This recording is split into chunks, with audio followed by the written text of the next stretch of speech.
Asterisk, the rain came down harder than anyone expected that Tuesday evening in October. Margaret Chen stood under the narrow awning of the medical building, clutching her 3-month-old daughter closer to her chest. Little Emma had been fussing all day, and the pediatrician's appointment had run longer than planned. Asterisk now. With the street lights casting golden pools on the wet pavement, Margaret watched taxi after taxi speed past without stopping. Each one was already occupied, their warm yellow glow disappearing into the distance like missed opportunities. Asterisk, she checked her phone again. David would be worried sick. Her husband was waiting at home, probably pacing the living room and checking the window every few minutes. In 32 years of marriage, she'd never been this late without calling, but her phone battery had died somewhere between the waiting room and the examination. Asterisk, the baby stirred in her arms, making soft sounds that weren't quite crying yet, but weren't contentment either. Margaret knew that sound well from raising their 3 children, now all grown and scattered across the country. Emma was getting hungry, and her next feeding was already overdue. Asterisk, another taxi approached through the rain, its windshield wipers working overtime. Margaret stepped to the curb and raised her free hand, hope rising in her chest. To her relief, the yellow cab slowed and pulled over. Asterisk, she hurried toward the passenger door, already mentally calculating how long it would take to get home. But as she reached for the handle, she noticed someone else approaching from the other direction. Asterisk, a young woman in her 20s was running through the rain, her long coat trailing behind her. Even from a distance, Margaret could see the distress on her face. The woman was crying, mascara streaking down her cheeks, and she was moving with the desperate urgency of someone whose world had just shifted on its axis. Asterisk, the taxi driver, a man in his 50s with kind eyes and graying hair at his temples, had already stepped out into the rain. His name tag read Frank Morrison, and he moved with the unhurried grace of someone who'd spent decades navigating the cities, streets and its people's stories. Asterisk, ladies, Frank said gently, his voice carrying the warmth of someone who'd raised daughters of his own. Looks like we have a situation here. Asterisk, the younger woman reached them, breathless and shaking. Please, she said, her words tumbling over each other. I'm so sorry, but I really need this taxi. My mother, she's in the hospital, they said. They said I need to come right away. Asterisk, Margaret looked at the young woman's face and saw something she recognized from her own life's harder moments. It was the look of someone standing at the edge of losing everything that mattered. Asterisk, without hesitation, Margaret stepped back from the taxi door. Take it, she said softly. Please. Asterisk, the young woman stared at her, confusion mixing with gratitude. But you were here first, and you have a baby. Asterisk, I have a husband at home, Margaret said, adjusting Emma in her arms. He'll wait. Your mother can't. Asterisk, Frank had been watching this exchange with the quiet attention of someone who'd witnessed countless human moments play out on city streets. He opened the taxi door and helped the young woman inside. But before closing it, he turned back to Margaret. Asterisk, ma'am, he said, there's another cab company I can call. They owe me a favor. Won't take but 5 minutes. Asterisk, Margaret smiled, the first real smile she'd managed all day. That's very kind of you. Asterisk, true to his word, Frank made a quick call, and within minutes, another taxi appeared. As Margaret settled into the back seat with Emma, she watched Frank's taxi disappear into the traffic, carrying its passenger toward whatever waited at the hospital. Asterisk, the ride home gave Margaret time to think. As city lights blurred past the rain-streaked windows, she thought about kindness and how it had a way of rippling outward like stones thrown into still water. She thought about her own children and how she'd tried to teach them that the measure of a person wasn't in what they accumulated, but in what they were willing to give away. Asterisk at home. David was indeed waiting by the window. He rushed out into the rain to help her with the baby, his relief evident in every movement. Over dinner, Margaret told him about the encounter, about the young woman's tears and Frank's quiet competence. Asterisk, you did the right thing, David said, reaching across the table to squeeze her hand. Though I'm not surprised. It's who you are. Asterisk Margaret had inherited her late father's small chain of boutique hotels, built over 40 years of careful work and attention to detail. The business had prospered beyond even his dreams. But Margaret had always tried to remember his lessons about treating money as a tool, not a treasure. Wealth, he'd taught her, was only meaningful when it served a purpose larger than itself. Asterisk 3 weeks later, Margaret found herself thinking about that rainy evening again.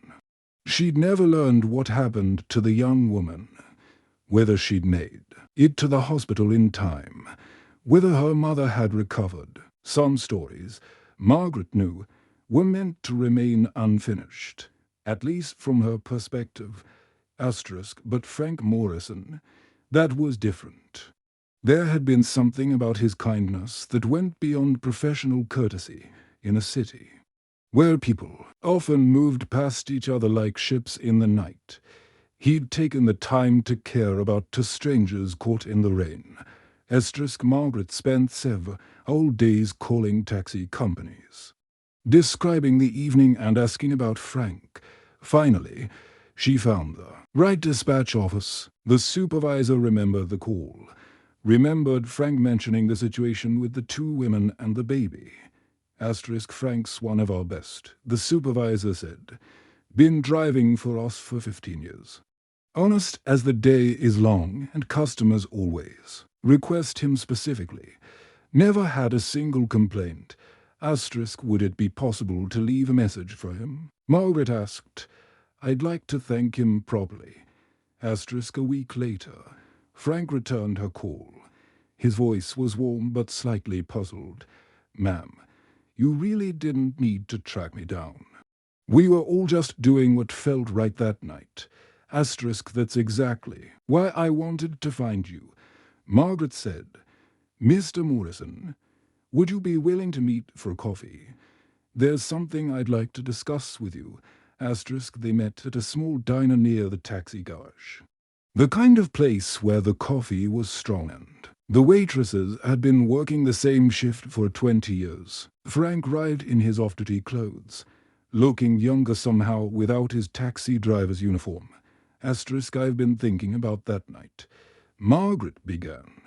After they'd ordered coffee and settled into a corner booth, about kindness and how rare it's becoming to find people who go out of their way for strangers. Asterisk, Frank stirred sugar into his coffee, a slight smile playing at the corners of his mouth. My wife always said I was too soft-hearted for the city. But I figure we're all just trying to get through our days, you know. Sometimes people need a little help. Asterisk, tell me about your family. Margaret said. Asterisk, Frank's face lit up in a way that transformed him entirely. Been married to Linda for 28 years. She works at the elementary school. Loves those kids like they're her own. We've got two daughters, both teachers now. Sarah's up in Boston. And Jenny's here in town with our first grandbaby on the way. Asterisk, can you? How long have you been driving? Asterisk, 15 years with this company. But I've been driving cabs for 22 years total. Started when I got laid off from the factory. Thought it would be temporary. But he shrugged. It's honest work. I meet interesting people. Help folks get where they need to go. Could do worse. Asterisk, Margaret sipped her coffee, choosing her words carefully. Frank. What would you say if I told you I had a proposition for you? Asterisk, over the next hour. Margaret explained about her hotels, about her need for someone to manage transportation services for guests. Someone reliable. Someone who understood that hospitality was about more than just moving people from point A to point B*. It would mean steady hours, she said. Health insurance for you and Linda. A salary instead of depending on fares and tips. And eventually, if you were interested, we could talk about you overseeing our entire guest services department. Frank was quiet for a long time, turning his coffee cup in slow circles on the table. Ma'am, Margaret, this is incredibly generous, but I have to ask, why me? You don't really know anything about me. I know you got out of your taxi in the rain to help strangers figure out who needed help more. Margaret said, I know you made a phone call to get me another ride when you didn't have to. I know the way your face changes when you talk about your family. Sometimes that's all you need to know about a person. Frank looked out the window at the busy street, where taxis and buses and people moved in the eternal dance of city life. Can I talk it over with Linda? Of course. Take all the time you need. 2 days later. Frank called to accept. The transition took several weeks, but by Thanksgiving, he was settled into his new role, coordinating transportation not just for Margaret's hotel guests, but for a network of partner businesses throughout the city. Linda cried when she realized they could finally afford the vacation they'd been planning for 5 years. Jenny cried when Frank told her they could help with the new baby's expenses. Frank himself didn't cry, but Margaret noticed his eyes were brighter, his shoulders straighter, as if a weight he'd been carrying for years had finally been lifted. 6 months later, Margaret received a birth announcement.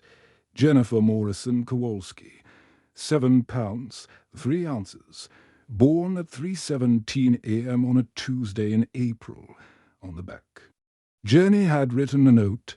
Thank you for giving my dad the chance to be the grandfather he's always dreamed of being. Margaret kept the announcement on her desk, next to a photo of Emma taking her first steps. Sometimes, late in the evening when the office was quiet and the city lights twinkled beyond her window, she would look at these reminders of how lives intersect in unexpected ways.